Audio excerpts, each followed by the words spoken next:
Okay. So, hello po mga kaibigan. So, ayan po mga kaibigan, tayo po ay mag-harvest po sa ating talim na talong. So, ito po yung na-harvestan ko, ito yung pasigunda kong tanim na talong. Ito po yung unang harvest sa pasigundang talong. Yan. Akin po na siyang harvestan.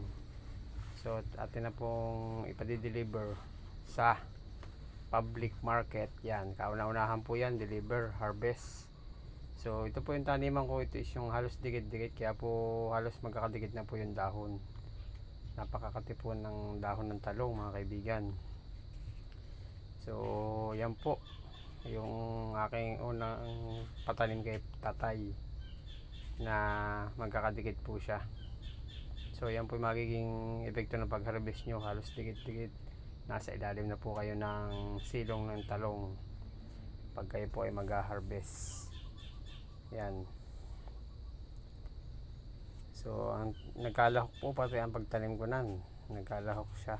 Merong kaliksto, merong araw-araw. Yan po.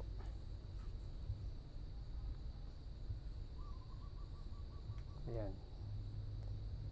So, medyo mag-blurred lang po yung yan po mga bunga, mga kaibigan, ng aking pinaghirapang talong. Yan. May mga medyo nalalanta po. Yan, natin po siyang pupuksain mga susunod na video kung paano natin siya pupuksain yung mga nalalanta.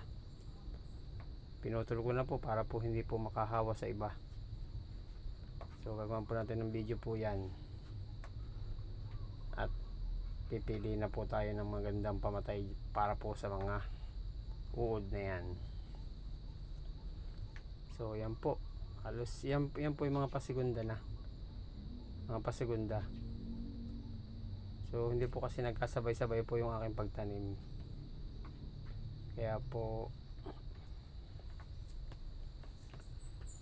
may naunang bunga, may nahuli, hindi po siya nagkakasabay-sabay. Saka po ito po yung iba.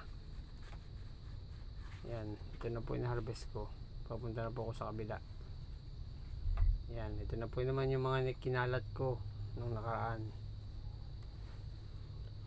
Yung mga kinalat kong talong.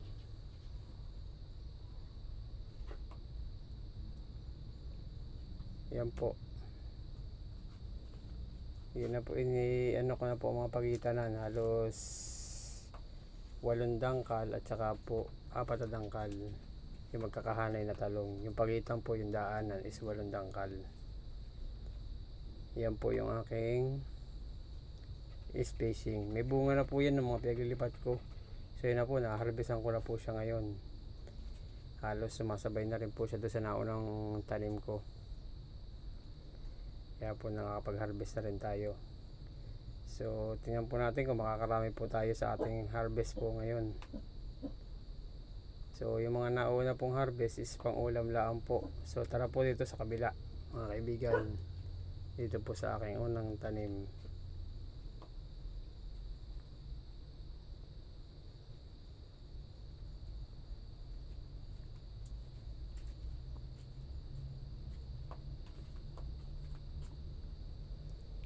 So yun nga po na, ito na po ako sa una kong tanim.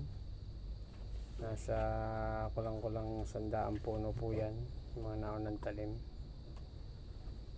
So dito na po natin pupunuin yung ito po yung mga unang namumunga. So halos dito yung nakasampung harvest na po ako dito. Halos pangkain lang po.